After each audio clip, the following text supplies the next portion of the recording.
Bismillahirrahmanirrahim. Assalamualaikum. I am Hafiz Muhammad Uwais Karni and you are watching my YouTube channel Free Learning for All Exams. So it is our lecture series for the post of lecture education BPS 17 as well as the teacher license policy government of Sindh. सो आज हमारा ये fifth lecture है और इसके अंदर हम आज अपनी फोर्थ मेजर फिलॉसफी जो है प्रैग्मेटिज्म उसको कवर करेंगे. So as you know my name Hafiz Muhammad Uwais Karni. I have done my MPhil in teacher education from Iqra University. I have given my WhatsApp number or phone number. You can contact me if you have any question or you want to enroll in this course. और इस course के अंदर आपको completely notes, handwritten notes और mock test बिल्कुल weekly मिलती रहेंगी और जो नोट्स हैं वो आपको डेली बेसिस के ऊपर मिलते रहेंगे. तो चलिए आज के टॉपिक की तरफ चलते हैं. प्रैग्मेटिज्म. एक्चुअली प्रैग्मेटिज्म है क्या? ठीक है जी. तो सबसे पहले हम ये देख लें the term derived from the Greek term pragma. ठीक है. असल में जो pragmatism के अंदर there are two words. तो जो pragma है it is derived from the Greek term pragma which means use. इसका मतलब क्या है? use. तो अब वो चीज जो आपके यूज के अंदर आए वो प्रैग्मेटिज्म के हिसाब से रियलिटी है. Means metaphysics. Metaphysical point of view से अगर हम देखें तो प्रैग्मेटिज्म की रियलिटी क्या है? जो यूज में आए. ठीक है. यूजेबिलिटी हो जिस चीज की. It is philosophical tradition began in US around 1870. ठीक है. ये अमेरिका के अंदर असल में जो है प्रैग्मेटिज्म स्टार्ट हुआ था. और कब स्टार्ट हुआ था? 1870. ये स्टार्टिंग जो है अमेरिका में हुई थी. अब इसके फाउंडर जो है फाउंडर के ऊपर काफी सारा क्लैश आता है. मैंने खुद काफी बुक्स में देखा है और मैं अब आपको उसके बारे में बता रहा हूँ. देखें जी, अगर आप बुक्स में देखेंगे तो आपको पता चलेगा the founder of pragmatism is William James. But आप कोई बड़ी बुक देखेंगे जो एजुकेशनल फिलॉसफीज के ऊपर हो तो वहां पे हमेशा एक नाम गर्दिश करता हुआ आपको मिलेगा and that is Charles Sanders. ठीक है. चार्ल्स सैंडर्स जो है एक्चुअली वो इसके फाउंडर हैं. फिर विलियम जेम्स इसको जो है इसको आगे लेके चले थे और इसकी डेवलपमेंट की थी और लास्ट के अंदर जो जॉन डेवी आए थे उन्होंने इसको ट्रांसफॉर्म किया और अपनी एक एजुकेशनल फिलॉसफी दी थी प्रोग्रेसिविज्म जिसको हम आगे देखेंगे. अब जो काम की बात यहाँ पे ये है कि अगर एग्जाम के अंदर सवाल आ जाता है और आपसे पूछा जाता है कि who is the founder of pragmatism और वहां पे चार्ल्स सैंडर्स नहीं है तो फिर आपने करना है विलियम जेम्स. बट अगर both options are present then if this situation मेरे सामने आएगी तो I will always take the Charles Sanders. ठीक है जी. तो ये क्या है? ये अपना पॉइंट ऑफ व्यू है. हिस्ट्री के अंदर दो नाम आ रहे होते हैं जो आप प्रिपरेशन गाइड्स लेंगे उनके अंदर आपको विलियम जेम्स लिखेगा बट जो आप अगर एक कॉम्प्रिहेंसिव वे में स्टडी करेंगे तो वहां पे आपको चार्ल्स सैंडर्स मिलेगा. ठीक है जी. आगे चलते हैं हम लोग. Pragmatist consider thought an instrument और tool for predictions, problem solving and actions. Pragmatist के हिसाब से कोई भी काम करना होता है तो उसके टूल्स होते हैं. तो यहाँ पे टूल्स क्या हैं? यहाँ पे जी जो टूल्स हैं वो हैं हमारे पास predictions, problem solving and actions. तो सबसे पहले आप प्रिडिक्ट करेंगे, प्रॉब्लम सॉल्व करेंगे, प्रॉब्लम सॉल्विंग के लिए आप क्या करेंगे? एक्शन लेंगे. तो ये टूल्स हैं जिसके जरिए जो एक प्रैग्मेटिस्ट जो फिलोसोफर है वो नॉलेज की तरफ आगे बढ़ता है, एडवांस होता है. Emphasize the practical applications of ideas by acting on them to actually test them in human experience. Actually जो ये प्रैग्मेटिज्म है ये प्रैक्टिकल एम्प्लीकेशन करती है आइडिया की. आइडिया को पहले सोचा, ठीक है, आ गया आइडिया, आ गया तो अब प्रैक्टिकली कुछ करें ना, एक्शन लें, उसको यूज करें. तो फिर उसको यूज किया जाता है और टेस्ट किया जाता है कि ह्यूमन एक्सपीरियंस कैसा है इस हवाले से. ठीक है जी. आगे चलते हैं. अब हम लोग इसके हम फंडामेंटल प्रिंसिपल्स अब देख लेते हैं. वो एक ओवरव्यू था प्रैग्मेटिज्म का. Now we are going to learn the fundamental principles of pragmatism. So there are 5 fundamental principles. According to me, जो मैंने अपना डिफरेंट सोर्सेस से पढ़ा है, वहां पे मुझे 5 मिले हैं इन अ सम अप के अंदर। तो वो मैं अब आपके सामने बता रहा हूँ। Number 1, pluralism. प्लूरलिज्म का मतलब क्या है? The ultimate reality is not one. बिल्कुल जी, ऐसा हम पहले भी पढ़ चुके हैं, ऐसा हम पहले भी पढ़ चुके हैं कि जो रियलिटी है वो सिंगल ना हो। तो जब रियलिटी सिंगल नहीं होती तो वो पॉजिटिविज्म की बात हो रही होती है, वो पॉजिटिविज्म की बात हो रही होती है या एंटी पॉजिटिविज्म की बात हो रही होती है। थोड़ा दिमाग पे जोर डालें और देखिए। जी बिल्कुल, पॉजिटिविज्म के अंदर क्या होता है? सिंगल ट्रुथ होता है, सिंगल रियलिटी होती है। और एंटी पॉजिटिविज्म के अंदर देयर आर सेवरल ट्रुथ्स। और जो एंटी पॉजिटिविज्म है वो होता है हमारे पास सब्जेक्टिविज्म, और जो पॉजिटिविज्म होता है वो होता है ऑब्जेक्टिविज्म। तो अब आप मुझे बताएंगे, प्लूरलिज्म है, प्रैग्मेटिस्ट ऑब्जेक्टिविस्ट होते हैं या सब्जेक्टिविस्ट होते हैं? ठीक है, या ऑब्जेक्टिविज्म को फॉलो करते हैं या सब्जेक्टिविज्म को फॉलो करते हैं? तो जी बिल्कुल, ऑप्शन क्या है? सब्जेक्टिविज्म को फॉलो करते हैं। Emphasize on change, truth is always making. भाई ये कहते हैं कि चेंज जो है एक्चुअली वो रियलिटी है। ठीक है, जो ट्रुथ है वो हमेशा बनता रहता है। जैसे पिछले सालों में एक चीज थी जो कि ट्रुथ कुछ और था। जैसे फिजिक्स की, मैं आपको शायद मैंने पहले भी एग्जांपल दी थी, चले मैं दोबारा दे लेता हूँ इन शॉर्ट। कि पहले हमारे पास क्या था? एक ट्रुथ था कि जी आंख किस तरह देखती है। तो सबसे पहले ये कहा गया था कि रोशनी आती है, आंख पे लगती है, आंख पे लगने के बाद फिर किसी ऑब्जेक्ट पे लगती है, ऑब्जेक्ट पे लगने के बाद फिर आंख में आती है और फिर हमें दिखता है, और we are able to see any object in our daily life. But after a few years another theory came up. और उसके अंदर क्या था? उसके अंदर ये था कि आंख जो है हमारी, उसके अंदर कोई रोशनी नहीं है। जो सनलाइट आती है ऑब्जेक्ट पे पड़ती है एंड देन रिफ्लेक्ट बैक होके हमारे आईज पे आके लगती है, और we are able to see the objects of our daily life और द वर्ल्ड। सो पहले ये वाला ट्रुथ था, बाद में ये वाला ट्रुथ हो गया। ठीक है, तो इस तरह प्रेगमेटिस्ट कहते हैं कि जो रियलिटी है it is always changing, it is not fix, they are not believe in the fixed ideas, they are believed in the flexible ideas that reality is always making। ठीक है जी। उसके बाद नंबर 3 इसका फंडामेंटल प्रिंसिपल्स है यूटिलैरिज्म। ठीक है, यूटिलैरिज्म। अब इसका मतलब क्या है? Utility is the least of the truth and reality. मतलब भाई जो काम आए ना, असल चीज ये है जो क्या हो? यूज हो। अच्छा, changing aims and values. Changing aim and values का मतलब क्या है? Pragmatist are individualist. ठीक है जी, बिल्कुल जैसे मैंने आपको बताया कि वैल्यूज जो है और एम्स जो हैं चेंज होते रहते हैं। अगर आप देखें तो अगर हम बात करें 2090 की, तो उस टाइम के ऊपर जो एजुकेशन के एम थे वो क्या थे? और अगर थोड़ा सा इससे पीछे चले जाएं 1850 के अंदर, तो उस टाइम के ऊपर एजुकेशन के एम्स क्या थे? और आज के ज़माने में आ जाएं 2023 के अंदर, तो आजकल के एम्स क्या है? तो एम्स जो हैं वो चेंज होते रहते हैं विद रिस्पेक्ट ऑफ टाइम। उसके बाद एक्सपेरिमेंटलिज्म के ऊपर ये फोकस करते हैं कि आपने एक्सपेरिमेंट करते रहना है, आपको रियलिटी और जो ट्रुथ है वो आपका चेंज होता रहेगा, एडवांसमेंट होती रहेगी, और आपको आसानी पता चलता रहेगा कि आप क्या कर रहे हैं। ठीक है जी। अच्छा, अब हम देखते हैं forms of pragmatism. Forms of pragmatism, अब पहले आप ये समझ लें कि प्रैग्मेटिज्म जो है उसकी there are 4 forms. So number 1 है ह्यूमनिस्टिक प्रैग्मेटिज्म। अब ह्यूमनिस्टिक प्रैग्मेटिज्म का मतलब क्या है? ह्यूमनिस्टिक प्रैग्मेटिज्म, मैंने जब साइकोलॉजी की बात कर रहा था उसमें बिहेवियर स्कूल ऑफ थॉट की बात आई थी, और उसके बाद मैंने आपको बताया था कि ह्यूमनिस्टिक जो है स्कूल ऑफ थॉट आया था साइकोलॉजी के अंदर। तो ह्यूमनिस्टिक का मतलब मैंने तब भी आपको बताया था कि ह्यूमनिस्टिक का मतलब होता है इंसान की जो नेचर है वो अच्छी है। ठीक है, तो ह्यूमनिस्टिक प्रैग्मेटिज्म का मतलब क्या है? अब वो हम देखते हैं। Satisfaction of human nature is the criterion of utility.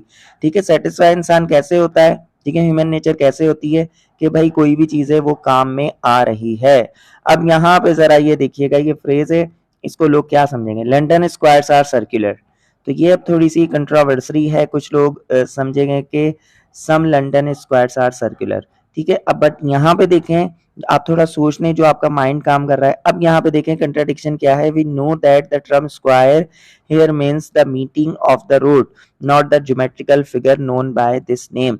तो अब यहाँ पे स्क्वायर का मतलब वो नहीं है, स्क्वायर स्क्वायर ये है ना हमारे पास, स्क्वायर सही है। अच्छा जी, ठीक है, क्यूब है और ये है स्क्वायर। तो स्क्वायर का मतलब हमारे पास क्या है, स्क्वायर का मतलब है ऐसी जगह जहां पे लोग क्या करें, मिले आपको, ठीक है। अब इसका ज्योमेट्रिकल फिगर का बिल्कुल मतलब नहीं है, ठीक है जी। आगे चलते हैं अब हम लोग एक्सपेरिमेंटल प्रेगमेटिज्म की तरफ। तो एक्सपेरिमेंटल प्रेगमेटिज्म का मतलब क्या है, experience the truth of a theory is science, the truth of a theory is science। actually truth की जो theory है वो क्या है, science है, can be ascertained by its work ability। और हम उसको कैसे पहचानते हैं कि उसकी वर्क एबिलिटी क्या है। नो ट्रूथ इज फाइनल, कोई ट्रूथ फाइनल नहीं है, ट्रूथ इज ऑलवेज मेकिंग और changing. Experiment is the only basis for arriving at the conclusion in a controversial matter. ये कहता है कि भाई अगर कोई भी ऐसी चीज है जिसके अंदर ह्यूमन बींग्स की कंट्रोवर्सी आ रही है और वो किसी फाइनल कंक्लूजन तक नहीं पहुंच रहा है, तो फिर आपने क्या करना है, फिर आपने सिंपल सी बात है एक्सपेरिमेंट करना है। एक्सपेरिमेंट करेंगे तो आप कंक्लूजन तक पहुंच जाएंगे और आपका जो कंट्रोवर्शियल इशू है दैट विल बी रिजॉल्व्ड। अच्छा जी, तो थर्ड जो है हमारे पास, थर्ड फॉर्म ऑफ प्रेगमेटिज्म है वो है नॉमिनलिस्टिक प्रेगमेटिज्म, ठीक है जी। तो ये क्या कहती है, the result of an experiments are always particular and concrete, never general and abstract. ये क्या कह रहा है जी, जो भी आपको एक्सपीरियंस मिलता है वो हमेशा पर्टिकुलर होता है, ठीक है, और वो क्या होता है, कंक्रीट होता है, कभी भी वो आप जर्नल और एब्स्ट्रैक्ट नहीं होता। ये आपको पीछे हमने एक आइडिया पढ़ा था जिसके अंदर सिंपल थॉट से कॉम्प्लेक्स थॉट के अंदर जाने की बात हो रही थी, और वहीं पे ही बात हो रही थी कंक्रीट से एब्स्ट्रैक्ट की तरफ जाने की। तो ये कह रहा है कि भाई यहाँ पे जो भी आपका एक्सपीरियंस होता है वो आपका पर्सनल होता है और कंक्रीट होता है, वो कभी भी जर्नल नहीं होता, वो कभी भी एब्स्ट्रैक्ट नहीं होता। Universals have no concrete existence, ठीक है, जो दुनिया है, यूनिवर्स है, उसकी कोई भी कंक्रीट एग्जिस्टेंस नहीं है। लास्ट फॉर्म जो है जो हमारी प्रेगमेटिज्म की है वो है बायोलॉजिकल प्रेगमेटिज्म। बायोलॉजिकल pragmatism क्या कहता है, the functions of thought is adopting the human organization to its environment. मतलब इंसान का फंक्शन ये है कि वो अडॉप्ट करे, जैसे कि पिछली फिलोसफी में भी हमने देखा था, एडॉप्टेशन और एडजस्टमेंट। एडॉप्टेशन होगी तो एडजस्टमेंट होगी, तो यहाँ पे भी जो भी बायोलॉजिकल, चाहे नेचुरलिज्म है चाहे बायोलॉजिकल प्रेगमेटिज्म है, तो वो तकरीबन इसी चीज की बात करते हैं कि ह्यूमन बींग्स किस तरह सरवाइव करते हैं। तो ये काफी सारी चीजें मिलती जुलती हैं, that's why I am repeating. Ultimate organisms to its environment, ठीक है, अल्टीमेट ऑर्गेनिजम्स जो है वो क्या है, इन्वायरमेंट है, ठीक है, इन्वायरमेंट है सब कुछ। Ultimate aim of all knowledge is harmony of the man, ठीक है, अल्टीमेट नॉलेज जो है वो क्या है, हार्मनी ऑफ द मैन है। तो ये सिंपल सी चीजें थी, फॉर्म्स ऑफ प्रेगमेटिज्म। अब हम चलते हैं कि एक प्रेगमेटिस्ट जो है वो एजुकेशन को किस तरह देखता है। ये जो फिलॉसफी है, जैसा कि आपको बताया 20th सेंचुरी के अंदर इमर्ज हुई कहाँ पे थी ये जी, अमेरिका के अंदर हुई थी। इसे अमेरिकन फिलॉसफी भी कहते हैं। Faith in flexibility, no ultimate values, faith in democracy, reality is always making, life is constantly changing based on practice and experiment, human development according to environment, emphasize reconstructions of experience। तो ये इसकी basic सी philosophies हैं जो हमने अभी पीछे discuss भी की और एक दफा मैंने सारा सम अप भी कर दिया है। अब जी हम देखते हैं importance of human efforts. Human efforts के ऊपर ये क्या कहता है, बहुत इम्पोर्टेंस देता है कि active participation of child, active participation होगी, जो ह्यूमन बीइंग है वो एक्टिवली पार्टिसिपेट करेंगे तो क्या होगा, वो बहुत कुछ सीखेंगे, उनको पता चलेगा रियलिटी के बारे में। Man is the architect of his on destiny, जो इंसान है वो अपनी किस्मत खुद बनाता है, ये कहना है किसका, प्रेगमेटिस्ट का। फैथ इन फ्यूचर, फ्यूचर के अंदर जो है इनका यकीन है। Prosperous faith of human race, कहते हैं कि इंसान जो है खुशहाल जिंदगी गुजारे। Education will lead in every sphere of life, education जो है जिंदगी के हर हिस्से में, हर पहलू के अंदर आपकी रहनुमाई करती है। नंबर थर्ड जो इसका मेन इंपॉर्टेंट फैक्टर है वो है इम्प्रेसिज्म। इम्प्रेसिज्म जैसे पहले भी डिस्कस कर चुके हैं पिछली फिलोसफीज में, दोबारा डिस्कस कर लेते हैं। Educate should refers every fact to his own experience and interpret it in that light। भाई आप चीज़ों को एक्सपेरिमेंटली देखते हैं, फैक्ट्स के ऊपर देखते हैं, अपने एक्सपीरियंस के हिसाब से देखते हैं, फिर उसको इंटरप्रेट करते हैं और फिर आपकी क्या बनती है, फिर आपकी जो है एक नॉलेज बन जाती है। New information become the part of education, बिल्कुल इस तरह। फिर न्यू इन्फॉर्मेशन जो है वो आपका पार्ट बन जाती है। ठीक है जी। होता क्या है, सबसे पहले आपको एक इंफॉर्मेशन मिलती है फैक्ट्स, फैक्ट्स के ऊपर फिर आपका एक्सपीरियंस बनता है, एक्सपीरियंस को फिर आप इंटरप्रेट करते हैं, जब इंटरप्रेट करते हैं तो वो आपकी नॉलेज बन जाती है। लास्ट जो पॉइंट है इसका वो है एक्सपेरिमेंटेशन। एक्सपेरिमेंटेशन क्या है? Continuous experimentation in every aspect of the educator, educate relationship and in every shower of education. ये कह रहा है जी जो टीचर और जो स्टूडेंट है वो हमेशा जो है एक्सपेरिमेंट के अंदर बिजी रहें। जब वो बिजी रहेंगे तो उनको बहुत सारी चीज़ों के बारे में पता चलेगा और वो नई नई नॉलेज, नए नए एस्पेक्ट्स, नई नई रियलिटीज़ को डिस्कवर करेंगे। अब जो है प्रैग्मेटिज्म वो ड्यूअलिज्म को भी सपोर्ट करता है। किस तरह? ड्यूअलिज्म का मतलब होता है दोहरा। It demand that every educator is to base his education on his own experience and philosophy. ये कहता है कि भाई हर जो एजुकेटर है उसकी अपनी फिलोसफी होनी चाहिए, अपने एक्सपीरियंस के हिसाब से। while every educant is required and acquired an education in keeping with her on specific inclination, interest and abilities। फिर जब उसकी अपनी फिलोसफी तो हो जाती है, फिर उसके बाद वो क्या करता है, अपनी क्राइटेरिया, अपनी इंक्लिनेशन, अपने इंटरेस्ट के हिसाब से, अपनी एबिलिटी के हिसाब से वो क्या करता है, दिन ब दिन डेवलप होता है, एडवांसमेंट की तरफ जाता है और इस तरह उसकी नॉलेज बढ़ती है। तो इस तरह ड्यूअलिज्म को सपोर्ट करता है प्रैग्मेटिज्म। अच्छा जी। उसके बाद स्ट्रेस ऑन प्रैक्टिकल सक्सेस, ये आइडियाज के ऊपर बिलीव नहीं करता, ये भी कहता है कि जी आपको कुछ ना कुछ करना पड़ेगा, एक्शंस लेने पड़ेंगे। Without actions you can not able to achieve a single penny in your life.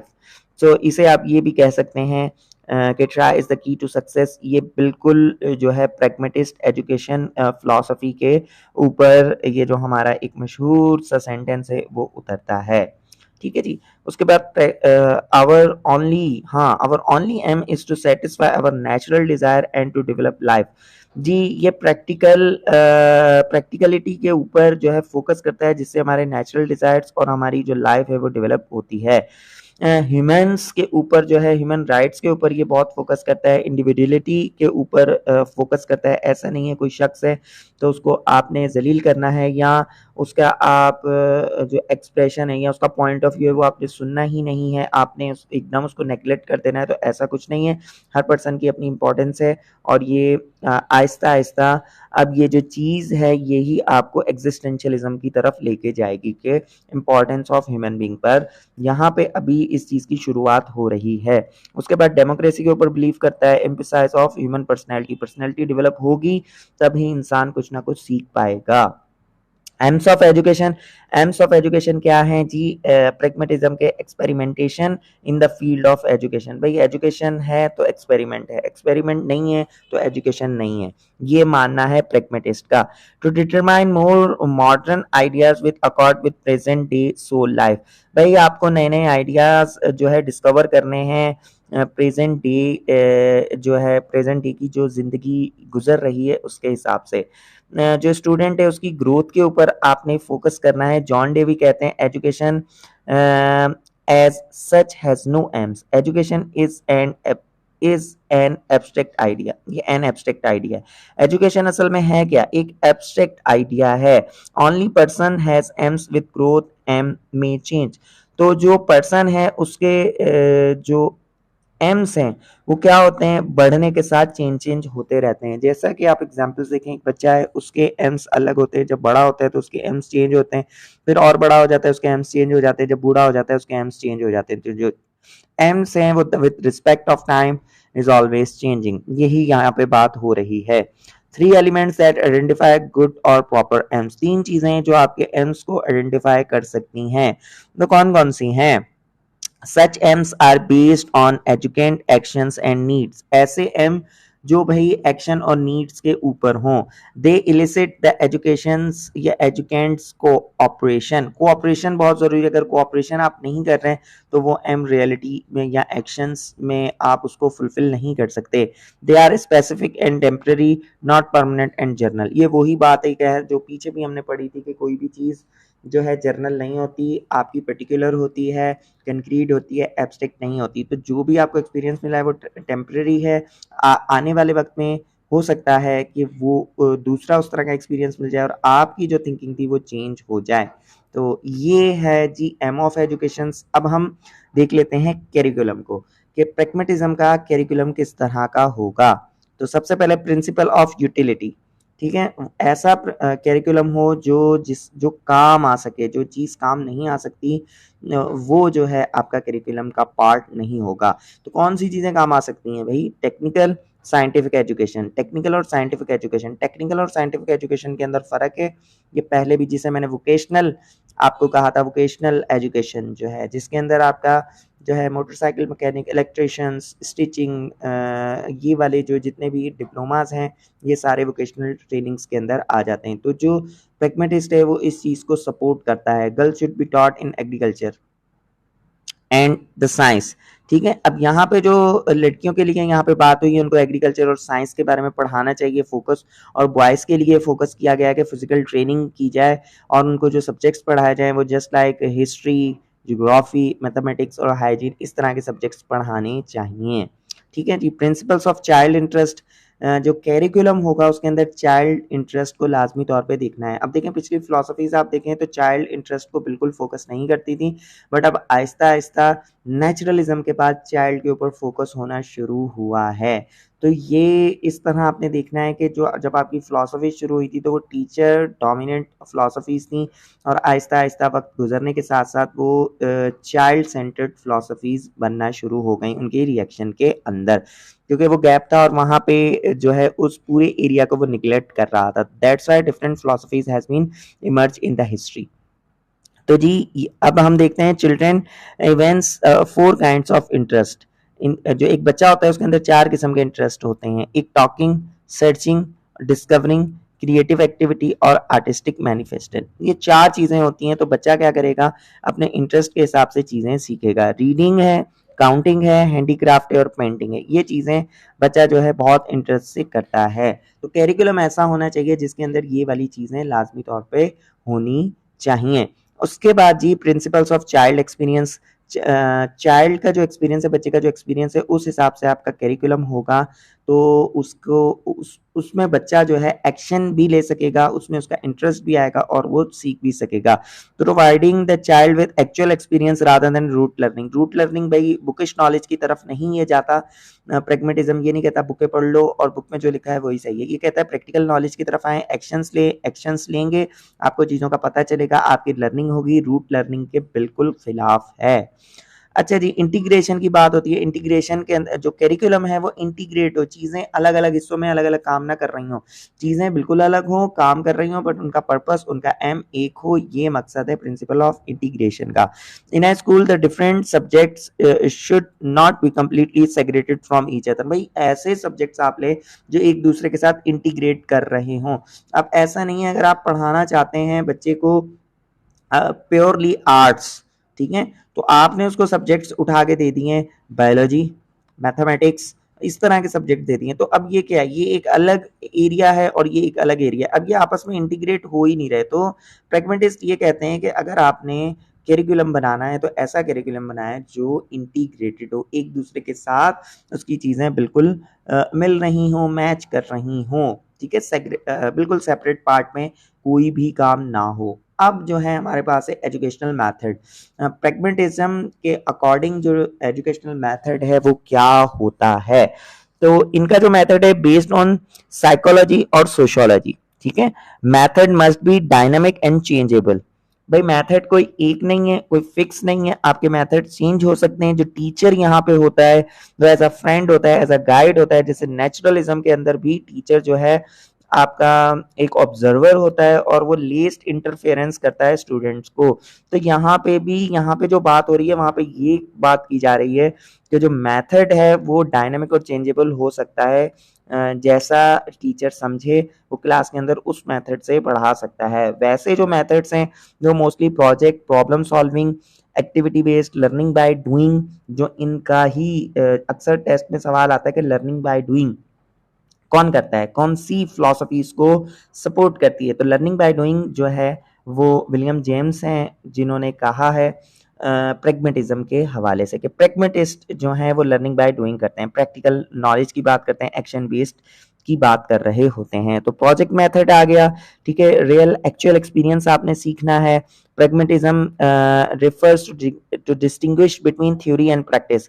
भाई थ्योरी एक अलग चीज है, थ्योरी थ्योरी थ्योरी थ्योरी वो आपको फोकस करती है आइडियलिज्म, ठीक है, आइडियाज थ्योरीज के बारे में बात करते हैं।